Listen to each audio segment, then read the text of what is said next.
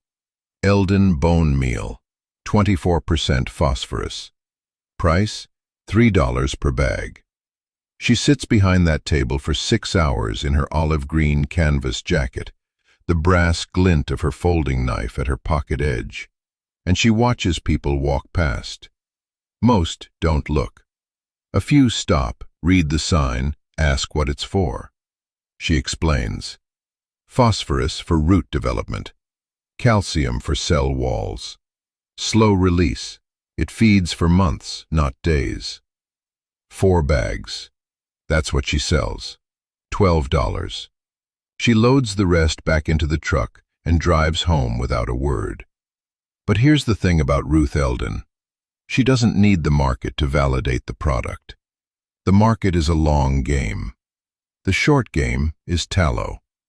15 gallons of rendered beef tallow sit in mason jars along the barn wall. Pale yellow, solid at room temperature. Clean smelling because she skimmed and filtered it twice during the rendering process. And 40 miles east in Paintsville, there's a soap maker named Clara Dent, a white woman in her 50s with calloused hands and a shop the size of a closet on Main Street, selling handmade soap to tourists passing through on their way to Breaks Interstate Park. Ruth drives out with a single-gallon jar on the passenger seat, walks into Clara's shop, sets the jar on the counter and says she's got beef tallow, rendered clean, and would Clara like to test it. Clara takes the jar, doesn't commit to anything, says she'll render it further and see how it performs. 10 days later, Clara calls the general store in Auxerre and leaves a message. Ruth picks it up that evening. 3 words on a scrap of paper. Clean, hard bar, good lather. And then a question. How much can you get me? Ruth sits at Emmett's workbench that night and runs the numbers.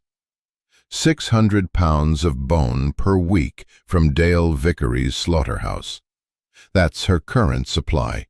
Still free because Dale still thinks he's dumping waste on a fool. From those 600 pounds, after calcining and grinding, she pulls roughly 30 pounds of separated tallow in the rendering process.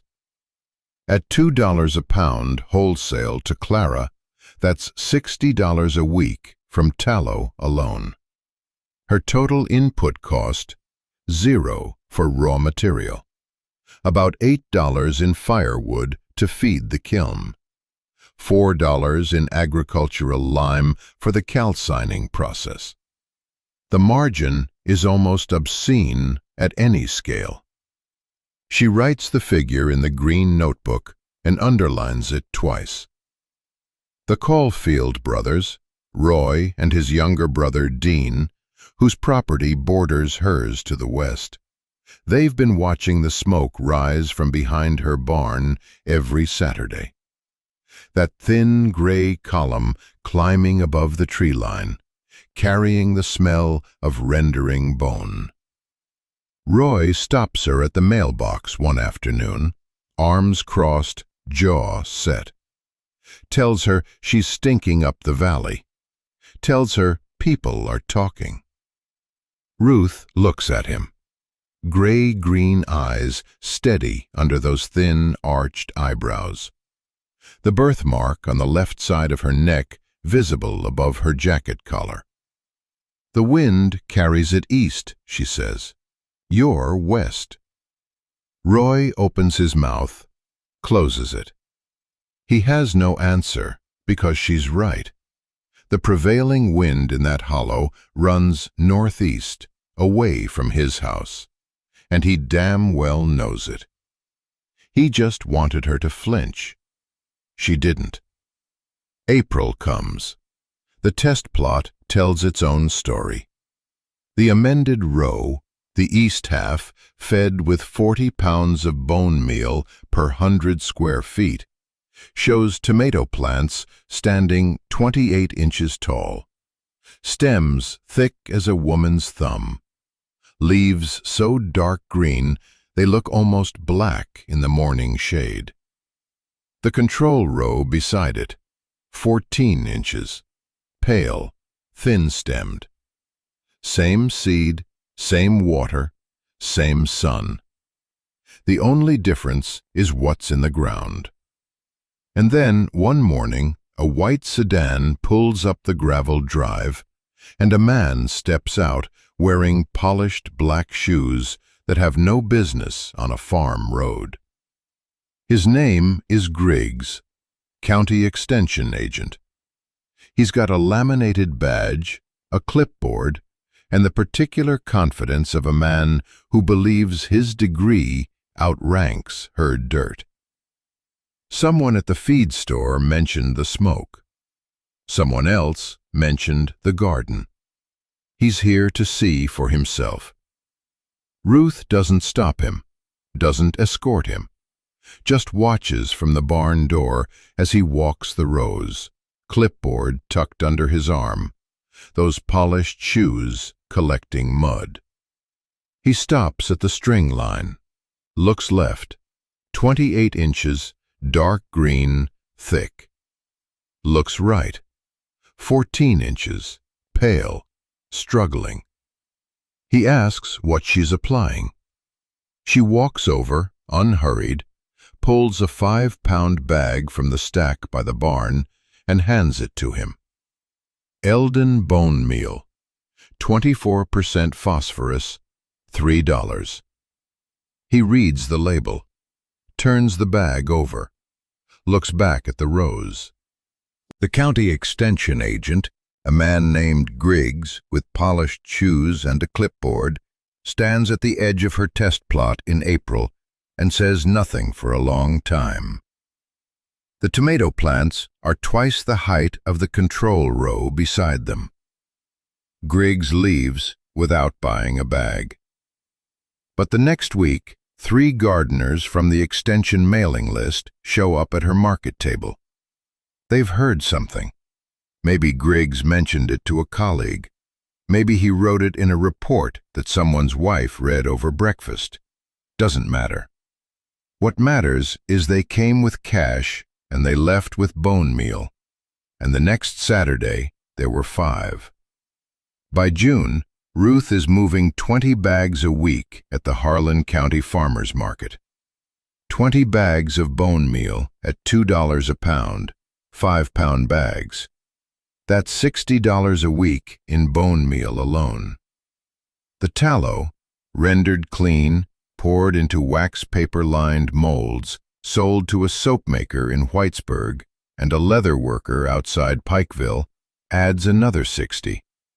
$120 gross, after the lye she buys for cleaning the drums, after the cordwood she splits for the fireboxes, after the cheesecloth and the wax paper and the market table fee. She nets about $100 a week. For rural Kentucky in 1988, that's not wealth. But it's not charity either. It's a woman paying her electric bill with money she pulled out of what a slaughterhouse calls garbage. And here's where the math starts pressing against the walls of the operation. Ruth calls Dale Vickery's office on a Tuesday in May. She doesn't visit, she calls, keeps it short. and asks for the full 3,000 pounds per week. Every scrap he's got. Dale agrees immediately. Of course he does. She's saving him $75 a week in disposal fees now, not just 20. He doesn't even pretend to think about it. That pale blue gaze behind his desk probably didn't even lift from his clipboard. Take it all, sweetheart. You're doing me a favor. Sweetheart. Like she's a child collecting cans for pocket money. But 3,000 pounds of raw bone and offal per week presents a problem that lives in the bed of a 1971 Ford F-250 with a cracked exhaust manifold and an oil leak that leaves a trail like a wounded animal. The flatbed carries 600 pounds safely. More than that, and the leaf springs bottom out on the gravel switchbacks between the slaughterhouse and her farm. 8 miles round trip, 12 miles per gallon on a good day. Gas at 85 cents a gallon. 5 trips every Saturday to haul the full load. $3 in fuel. Manageable on paper. Brutal in practice. 5 round trips means 40 miles of rutted county road, the cab stinking of raw bone, the truck groaning, and Ruth's hands white-knuckled on a steering wheel that shakes above 40. She builds a second cooker, another 55-gallon drum, another cinder block firebox in the east corner of the yard, this one with a better draft channel because she learned from the first. She angles the intake slot 15 degrees off the prevailing wind, so the draw stays consistent even when the breeze shifts. Now she can process 1,200 pounds per week. The rendering side is solved. But the hand-cranked grinder, that cast-iron beast bolted to a stump, is the bottleneck that won't budge. 50 pounds per 2-hour session. Her shoulders burn. Her right wrist swells. She wraps it in an elastic bandage and keeps cranking. And she's still only grinding 300 pounds a week when she needs to be grinding 960. She needs a mechanical solution. And Emmett already had one. Back of the tobacco barn, buried under a collapsed stack of curing stakes and a mouse-eaten tarp, she finds it. A 1952 Meadows hammer mill, seized solid with rust, its hopper packed with dirt dauber nests, its motor housing cracked but intact. She drags the green marbled notebook from her jacket and flips to a page near the middle. Emmett's handwriting, cramped and slanting. Mill needs a new screen and a V-belt. Motor's good. Dated 1979. 9 years the thing sat there waiting. 3 weeks she spends on it. She soaks the bearings in penetrating oil overnight, every night, working them a quarter turn each morning until they spin free. She welds a new screen from quarter-inch mesh stock, a 4x4 sheet from the hardware store in Everett's, cut and bent over a section of pipe to match the mill's cylindrical housing. New V-belt from the tractor supply in Harlan. She rewires the 5-horsepower motor herself, following a diagram Emmett drew on the inside back cover of the notebook, his pencil lines still sharp. Total cost in parts, $47. The hammer mill changes everything. 200 pounds per hour. She feeds the cooked, dried bone into the hopper, and it comes out the screen as powder. Not chunks, not gravel. Powder. Fine enough to sift through cheesecloth without catching. 960 pounds of bone meal per week. 150 pounds of tallow. The full conversion of 3,000 pounds of waste into product. But she can't sell 960 pounds at the farmer's market. 20 bags a week is the ceiling there. The gardeners only need so much. She needs wholesale accounts, feed stores, nurseries, organic farms in the next county over.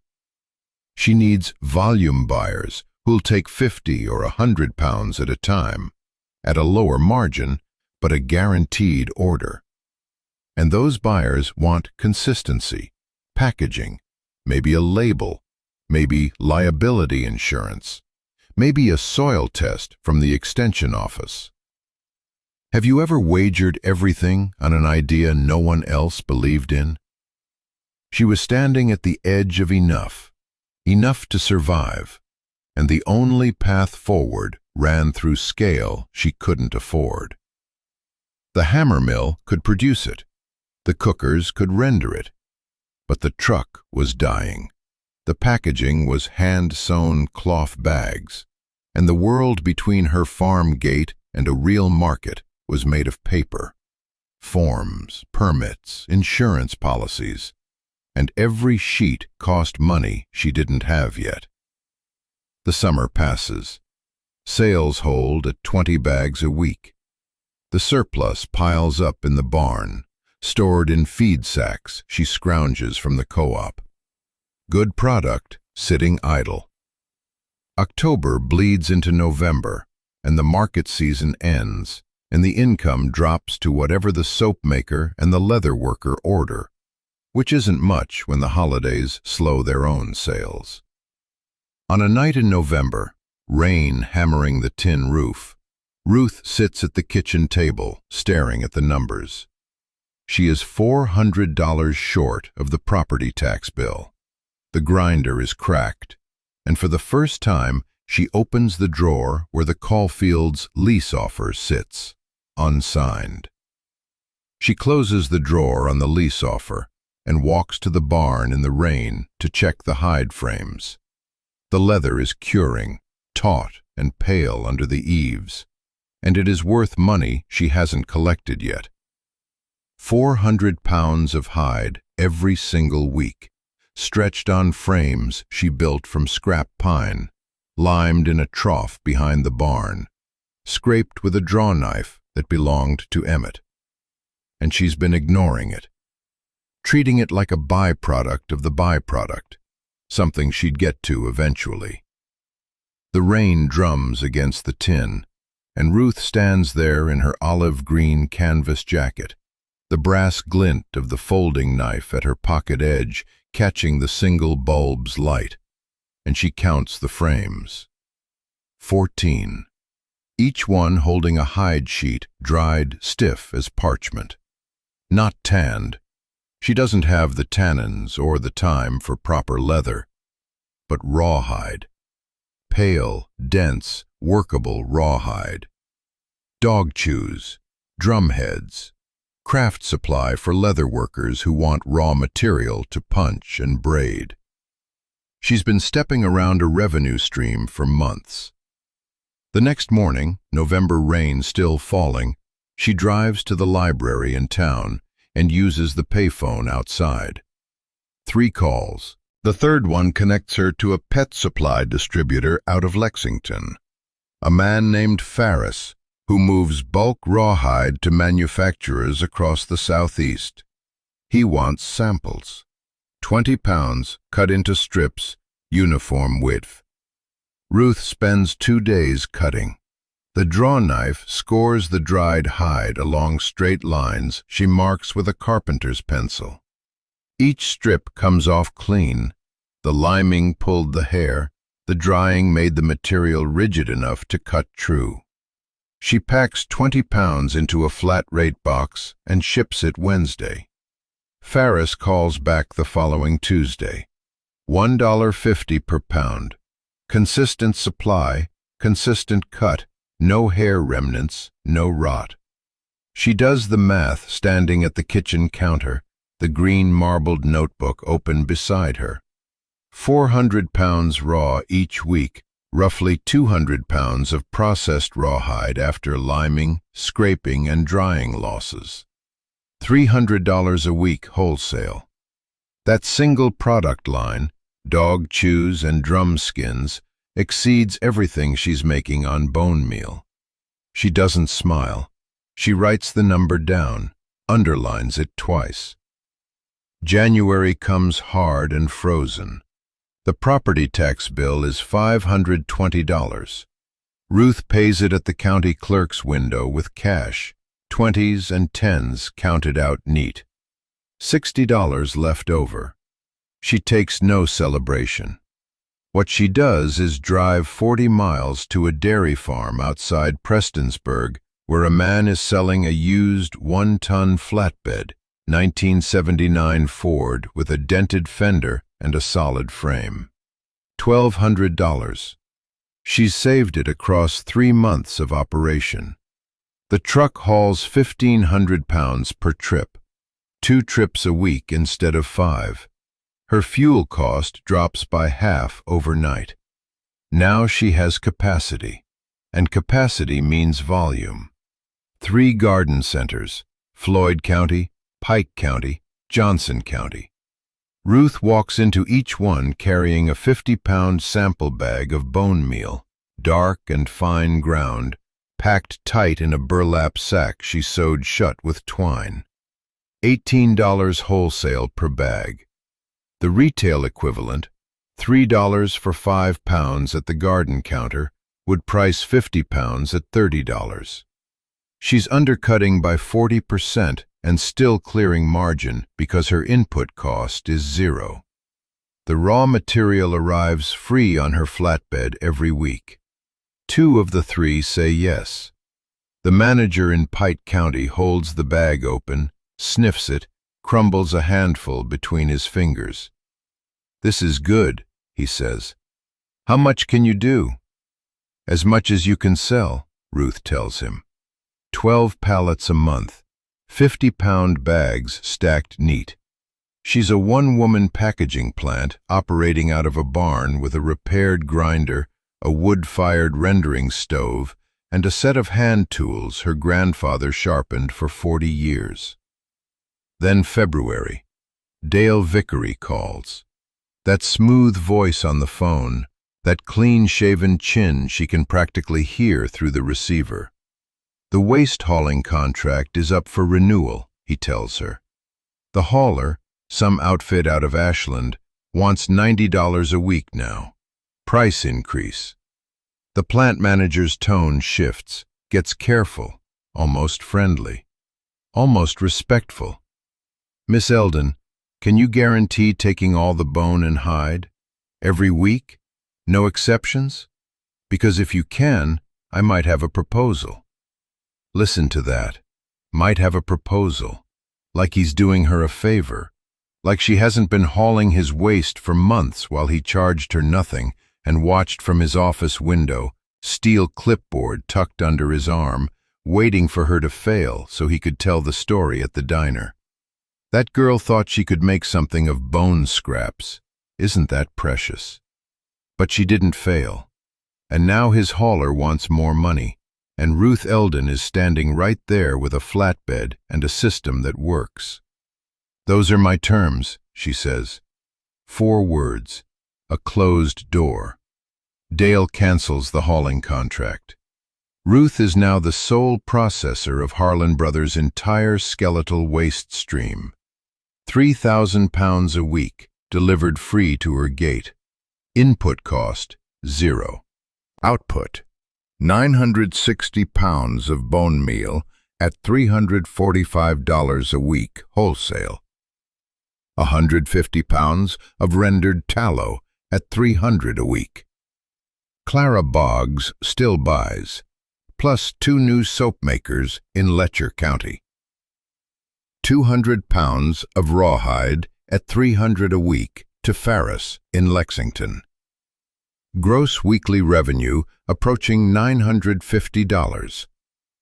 Net after fuel, lime, firewood, burlap bags, and the truck payment she's making in installments to the dairy farmer, roughly $700 a week. $700 in eastern Kentucky in 1989. From waste. The Caulfield brothers notice the new truck. Of course they do. Roy pulls up alongside her at the feed store in March, leans out his window, grins that wide-toothed grin. "What you grossin' these days, Ruth? Must be doing all right." She doesn't look at him. The faint birthmark below her left ear catches the pale spring light as she turns toward her flatbed. "The farm is not for sale," she says, though he didn't ask. He didn't ask, but they both know what he meant. By spring of 1989, Ruth Eldon is filling 50-pound bags on a pallet, 12 pallets a month, shipping bone meal to garden centers in 3 counties. And the Slaughterhouse has stopped billing for disposal entirely, because she is their disposal. By 1990, the bone meal operation runs 6 days a week, and Ruth hasn't taken a day off in 14 months. 3,000 pounds a week. That's what the system demands now. 3,000 pounds of raw bone hauled from the slaughterhouse loading dock, cooked down in the retort, dried on the racks, ground through the hammer mill, screened, bagged, stacked, and delivered. 14 hours a day, starting at 4:30 in the morning when the dark is still thick as tar over the hollow. Ruth's hands are cracked from the quickite lime she uses to neutralize the cooking residue. Deep splits along her knuckles that bleed when she makes a fist. Her back is a single continuous ache from lifting 50-pound bags onto pallets. The brass glint of her folding knife catches the lantern light as she cuts twine, slices open feed sacks, scores labels. The system works. The numbers prove it works. But the human running the system is grinding down like a gear with no grease. She loses 8 pounds between January and March. Her gray-green eyes have shadows beneath them that weren't there a year ago. The loose strands at her temples are matted with sweat by noon. She eats standing up, sleeps 5 hours, and wakes to the alarm with her boots already beside the bed. Something has to give. Tom Skaggs shows up in April. 19 years old, white, lanky as a fence rail, quiet in a way that reminds her of herself. Lives down the road with his mother. Needs work.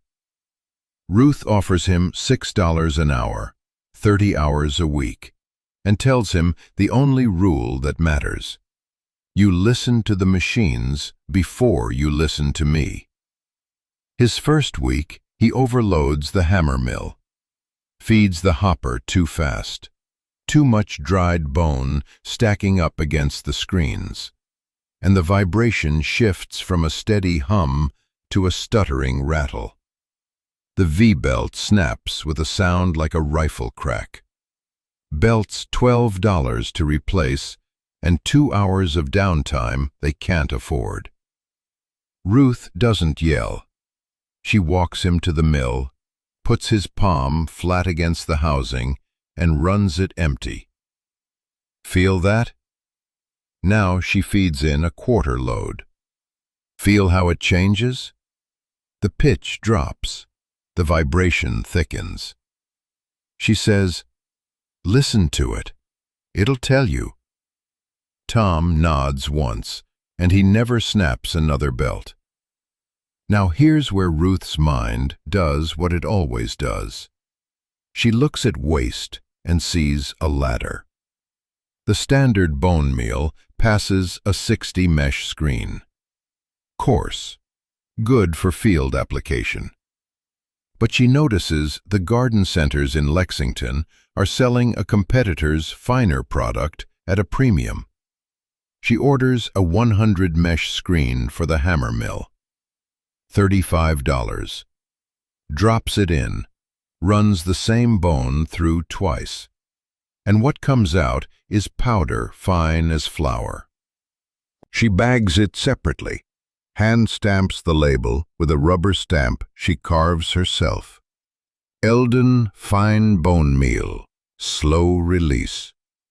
$24 per 50-pound bag instead of $18. The garden centers can't keep it on the shelf.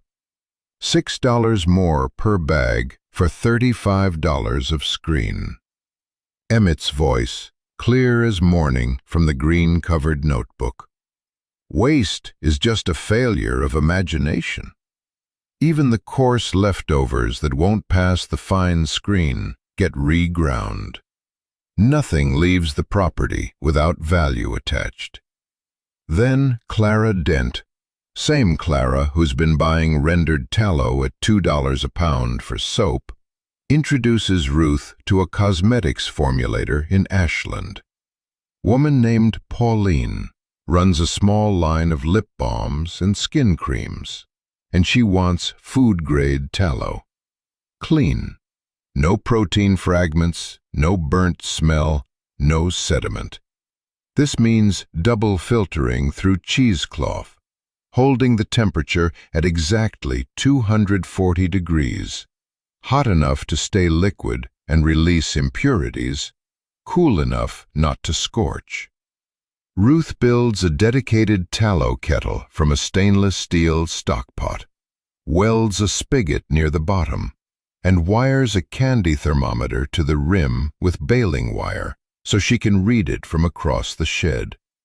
She renders a test batch, filters it twice, lets it cool to a pale ivory block that smells like nothing at all. Pauline pays $5 a pound, 5 instead of 2. Clara keeps buying the standard grade. The formulator takes the premium. 2 markets from the same raw material, separated by attention to temperature and a piece of cheesecloth. Then one morning in late summer, a truck pulls up Ruth's drive. Not the Slaughterhouse truck, a blue pickup, mud on the fenders. A woman gets out, Helen Prater, market gardener, 2 miles south. Ruth knows her by sight. Helen hasn't spoken to her in 2 years. Hasn't spoken to her because Ruth was the crazy bone-cooking girl on the dead man's farm. And Helen had nothing to say to that. Helen doesn't apologize. She stands by her truck and says, "My peppers have blossom end rot. Heard you sell bone meal. How much per bag?" Ruth sells her 2 bags at $18 each. Standard grade. Calcium phosphorus ratio of roughly 3:12:0. 3 weeks later, Helen's peppers recover. The new fruit coming in clean. No brown, sunken bottoms. The calcium moving through the root zone exactly the way Emmett's notebook said it would. Helen comes back for 4 more bags in September. Still no apology. Just commerce. Just a changed practice. That's how it starts. By 1992, Ruth's annual gross revenue hits approximately $49,000. Net after costs. Propane for the retort, lime, bags, labels, Tom's wages, truck fuel, screen replacements, the dedicated tallow kettle setup, roughly $31,000. In rural eastern Kentucky, that's upper middle income. From land that grew 0 tobacco. From bones that a slaughterhouse used to pay $75 a load to dump in a landfill. And her own soil. The plot behind the house she's been amending with bone meal and composted hide scraps for 4 years now, has risen from 0.4% organic matter to 1.6%. She crumbles a handful between her fingers, and it's dark as coffee grounds, loose and alive with a smell of earth doing what earth is supposed to do. The faint birthmark on the left side of her neck catches the autumn light as she stands there, holding proof in her palm. In 1993, Griggs, the extension agent who once stood silent at her test plot, returns with a clipboard and a proposal. The county wants to feature her operation in the State Agricultural Innovation Report. She offers him a cup of coffee and says, "You can watch. Bring boots." The State Agricultural Report publishes in spring 1994, and Ruth Eldon's photograph appears beside a paragraph about closed-loop nutrient recovery, a phrase she has never used. She calls it not wasting what's given. The photo catches her mid-stride near the hammer mill, dark chestnut hair pulled back in that low ponytail, the brass glint of the folding knife at her jacket pocket, gray-green eyes squinting against March light. She doesn't frame the article. She uses the newspaper to line the bottom of a seed tray. But people read it. People with checkbooks. A regional organic farming cooperative out of Frankfurt contacts her in May. They want bone meal and blood meal in bulk, 2,000 pounds a month, guaranteed, year-round. They've been buying from a distributor in Indiana at $22 per 50-pound bag. Ruth can deliver the same product, closer, fresher, with a verifiable chain of custody from the slaughterhouse floor to her cookers. She quotes them $16 per bag, volume discount, quarterly contract. The cooperative's purchasing director drives out, walks the operation, watches Tom Skaggs run the hammer mill, watches the finished meal sift through screens fine as baker's flour. He signs that afternoon. First written wholesale agreement Ruth has ever held. Stable income floor. Not a fortune, but a floor you can stand on without wondering if it'll crack. Now here's where the story turns sweet in a way no one predicted. Dale Vickery. Remember him? The operations manager at the slaughterhouse. Military posture, steel clipboard with the dented corner, pale blue eyes that used to look right through Ruth like she was a stain on his loading dock. By 1994, his plant has grown. They're processing 40% more cattle than they were in 1987. And Ruth? She's hauling 4,200 pounds of offal per week now. She's hired a second employee. The disposal line that used to cost Dale $75 per load in landfill fees doesn't exist anymore. Ruth took it, turned it into revenue. At an industry meeting in Louisville, one of those fluorescent-lit hotel ballrooms with bad coffee, Dale tells a colleague something that would have been unthinkable 7 years earlier. "She turned my disposal line into her revenue line. I don't even have a waste budget anymore." He shakes his head when he says it. Not mockery, respect. The shallow dimple on his left cheek creases as he half smiles. Girl showed up with a pickup truck and a handshake. Damn if she didn't build something. That's the sound of a man being made irrelevant to the problem he once controlled. And Griggs? Oh, Griggs tried one more time. In 1995, he came back with another clipboard. This one, federal. A USDA value-added producer grant. Paperwork thick as a phone book. Inspections. Federal labeling requirements. Compliance audits. He sat at her kitchen table and explained how she could scale appropriately with government support. Ruth listened. She let him finish his entire pitch, every polished sentence of it.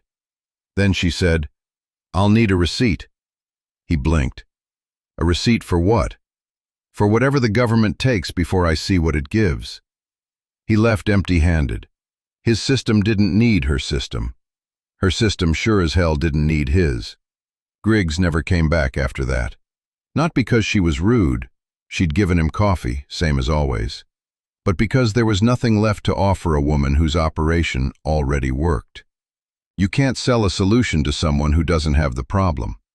By 1998, Ruth is 35. Silver is beginning at her temples. Premature, same as Emmett. She sees it in the mirror and thinks of the framed photo on the workbench, those steel gray strands combed straight back from his weathered forehead. The operation grosses $78,000 a year. She's added a leather tanning sideline, proper vegetable tanned hides, bark cured for 6 weeks in oak liquor, sold to a saddle maker in Lexington at $14 per square foot. The offal she once couldn't process fast enough now feeds a composting operation. Blood meal mixed with hardwood sawdust and aged for 9 months until it becomes black topsoil, so dark and sweet-smelling that landscapers drive from 3 counties away to buy it by the cubic yard. Everything connects. Nothing leaves. Tom Skaggs has worked for her 8 years by then. He's 27, steady, capable, runs the cookers like he built them himself. But in 2001, someone new arrives. Her name is Arden, Ruth's grandniece, 22 years old, just out of college with a business degree that hasn't opened a single door. No prospects, no money. But she's heard the family stories, the ones told at Thanksgiving tables, the ones about the woman who hauled guts in a pickup truck and built something from what other people threw away. She shows up on a Tuesday morning in clean sneakers that won't survive the week.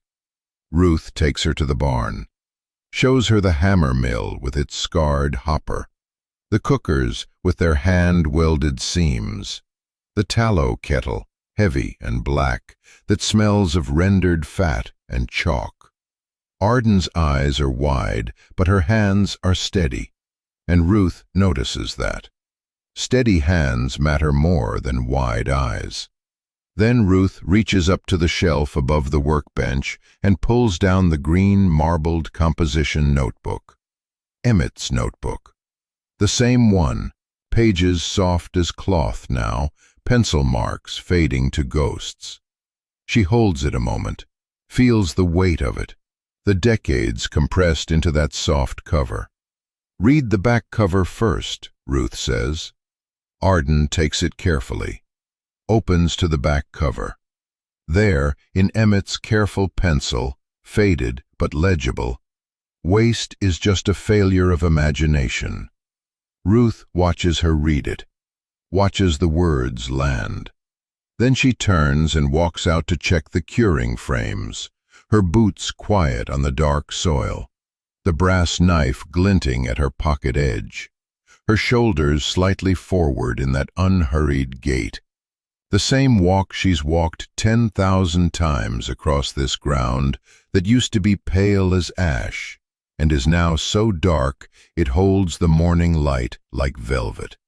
She hands the green notebook to the young woman and says, quiet as a closed door, "Waste is just a failure of imagination. The land is dark and rich. The barn smells of tallow and chalk. The people who used to laugh are quiet now, and that silence is the only applause she ever needed."